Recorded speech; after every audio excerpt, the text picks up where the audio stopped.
Welcome to another episode of the Unstoppable Dream YouTube channel. We're beaming in Jessica, Jamie, and Mary Beth here. And I am shuffling to pull a card for us from the Elena Fairchild Rumi deck. Oh, I love that deck. Okay, yeah. On this day, yes, this beautiful November 7th. Yeah, it's been a while since all three of us have been here together. I feel like all of October we were just two.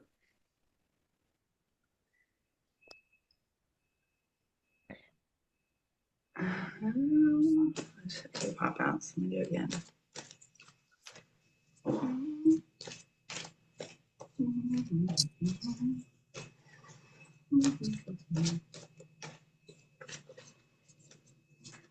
Oh, yay. All right. Got card 18, a new gown. I love the illustrations in this deck. All right. Oh, I opened her too. Look at that. What does it say? A new what? A new gown, Gown, a new gown. Okay. Yeah. Weary and consumed by longing, I was caressed by my beloved last night. My wounded soul was set free when I tasted the sweetness of love. My spirit was lifted at once. I surrendered my life while overflowing with joy, and my vision was filled with light. Love said, "Don't feel so hopeless, my weary and gloomy one, for my generosity is beyond forgetting those devoted to me. See how boundless divine justice can be. Behold my immeasurable kindness." Love embraced my spirit, and all my doubts vanished at once. A new and glorious robe of honor was placed on my shoulders. Love offered me the power of new vision and the transforming touch of divine generosity, and placed the chalice of eternal wine in my hand. I have the perfect gift for you. It is a gown of colors perfectly suited to you and no other. The colors of this gown will make your eyes sparkle and gleam as though they were more beautiful than the most precious of gems. The colors of this new gown will make your skin seem luminous as if lit from within. For of course it is, beautiful angel, your complexion is radiant with the light of life. So hold on no longer to that shabby, tattered cloak so unworthy of you. Cast it off. Let me grace your shoulders now with this royal robe instead, that you may shine beautifully as befits a royal child of divine parentage.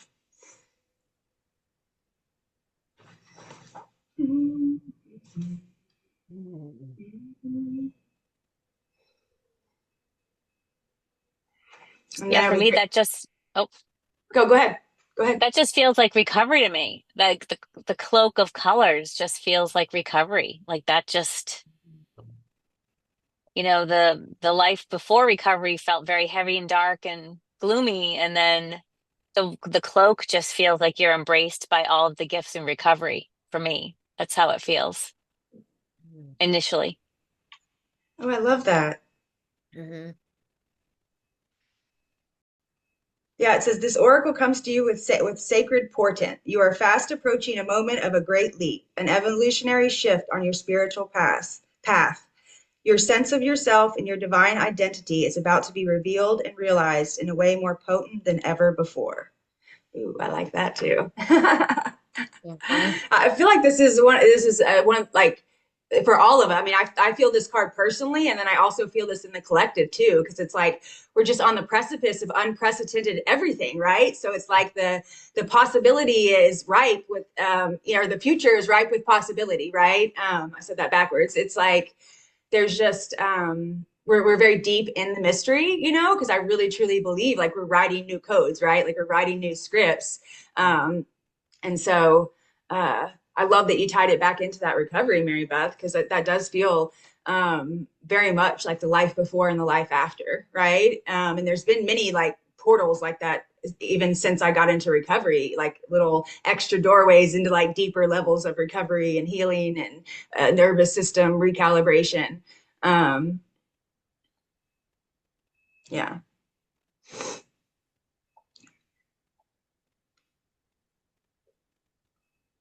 Yeah, and I think of like what are you like letting go of so you can or accepting more so maybe, so that you can, step into like the different colors almost. Right? Like not like letting go, but what are you embracing about Right. things? I think that's like just a different way of looking at like, oh, you got to release this. I'm no longer going to be like this. I'm no longer going to be like that. But it's really about like accepting that, right? I was listening to a podcast the other day and they were talking about how like when people are like, oh, I don't have any no fear, right? It's not that like you don't have that fear anymore, but it's you're not afraid of the fear anymore, right? Mm. So you have to like accept it. It's not like you don't have bad days or have fear or have anxiety or have depression or feel sad or have your emotion, but it's like you're allowing that space for it, Yeah. right?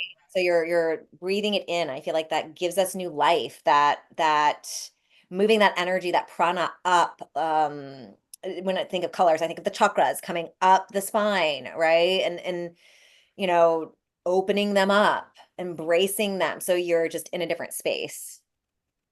Yeah. Well, and you brought up a beautiful point too, is like, because I've been guilty of this, is just being so focused on releasing and letting go that I don't refill my cup, right? And so it's Yeah. like, this is part of the really like the paradigm shift that I love about our Unstoppable Dream program is that we don't focus on the lack of what we're getting rid of what we're fighting, like the disease or the addiction. It's like we're focusing on that what you just said, the colors, like what colors are we calling in? Like what spheres of wellness are we calling in? Like what spheres of recovery are we calling in? Like these little pieces to me that kind of like the colors of the gown, if you will. And I love that you brought in the chakras, like as those come into like balance and harmony and find their place. Because like it said in the card, it's like the colors that are just matched for you, the robe that just fits you perfect. And so it's like that thing of like we each have that unique home frequency that only we can emit, right? And so like coming into our full authenticity and embodiment and like internal bliss is literally like our work in the world. Like that's how we just show up and shine our light, is to be authentically ourselves, like as we were created by our creator. So yeah, I love that you brought that in, Jamie. Mhm. And even the robe does almost look like a chakra, like rainbow Right. almost. Yeah, I love that. It's beautiful. Yeah. Yeah.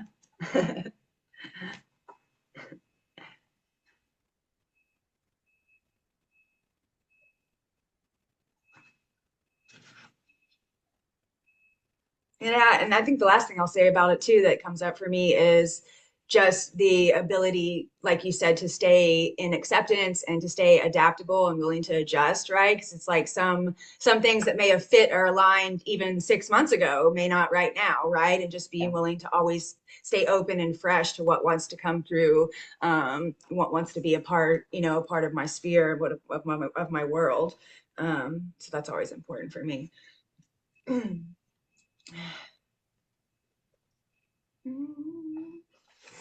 Yeah, and for me, I feel like a lot of it has to do with the ability to be able to receive, right? So we talk about letting go, like you said, and then it's like, well, are you going to be open and allow it to come at you too, right? To accept and receive. And that's not really typically something that feels comfortable for a lot of people because we're used to giving and doing and fixing and, the codependency that kind of trickles in with a little bit of these recovery topics is that we're always outwardly focused and not inwardly focused and Mhm. feeling that worthiness to receive Mhm. um in recovery. It just feels like, yeah, one of the first things I think I noticed when I was in recovery was the colors, the sky. I used to look at the sky and go, "Oh my God, has it always been that beautiful?" And I'm like, "Wow, like I really never noticed like yeah, like just the beauty." And that's what's coming up for me. Yeah. Oh, I love that. Yeah, thank you for sharing that, Mary Beth. I absolutely love that. I have a huge smile on my face. And you're right. It's a huge process and learning curve for so many of us, especially women. We tend to like have a hard time when we first get into recovery being willing to receive, like, and so it is totally a journey to come into that worthiness and that ability to receive. I'm so glad that you spoke to that.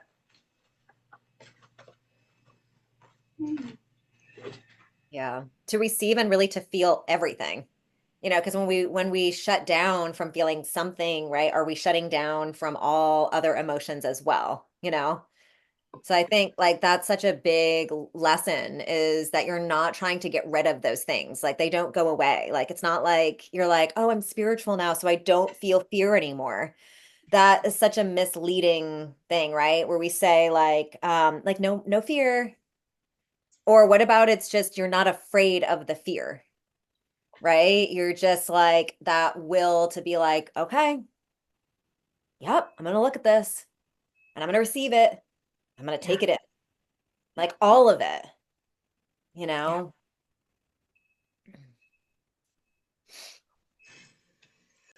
Mm, absolutely.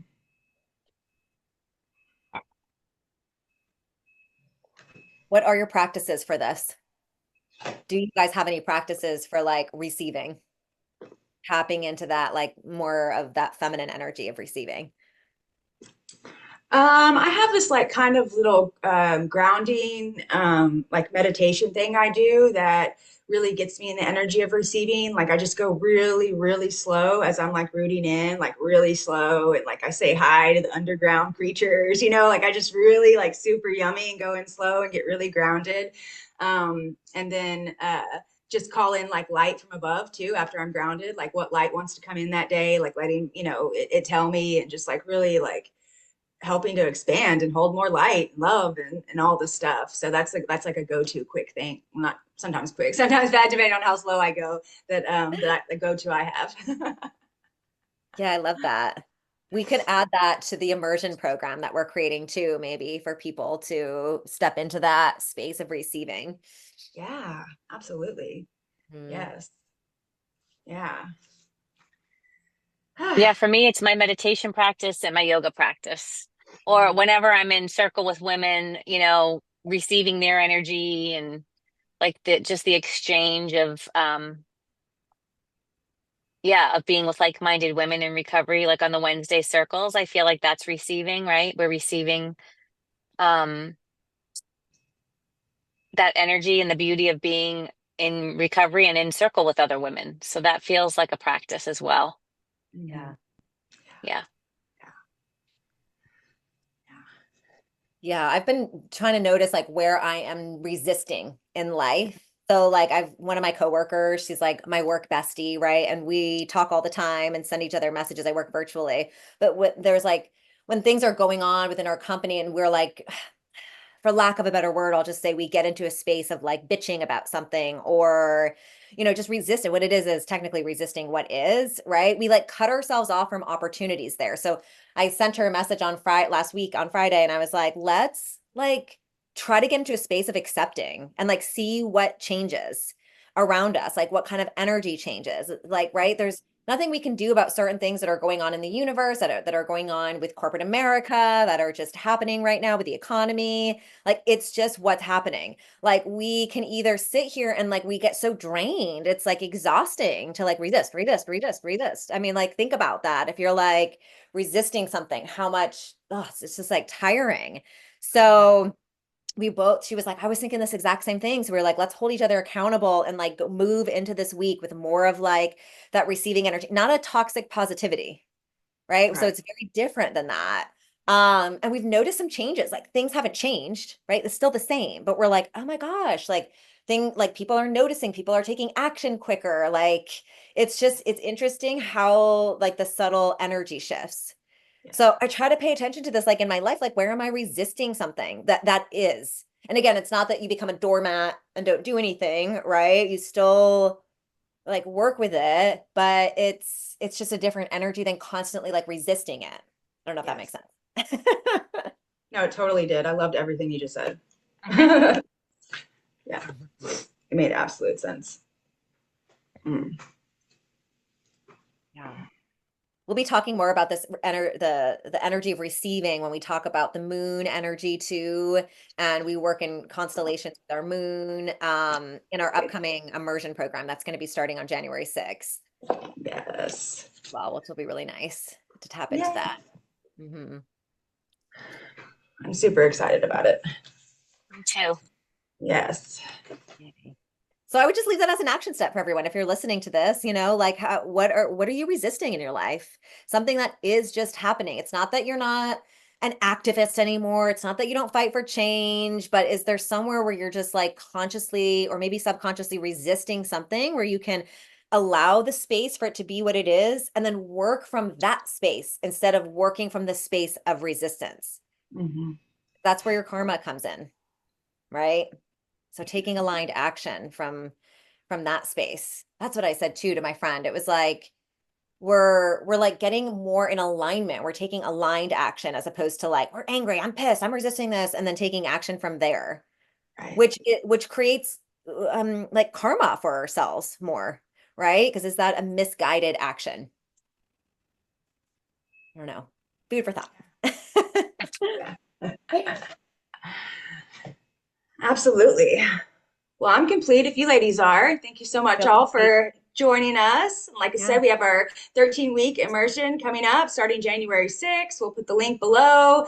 If you're interested in joining our sharing circle, it's completely free. We meet Wednesdays at 7 p.m. Central. We would absolutely love to have you. Again, there's a little link to join. If you're interested in that, we'll put that below too. And hope you have a lovely week, and we'll see you next time. Wait, circle 6 p.m. Central. Oh, thank you. Everyone. Bye.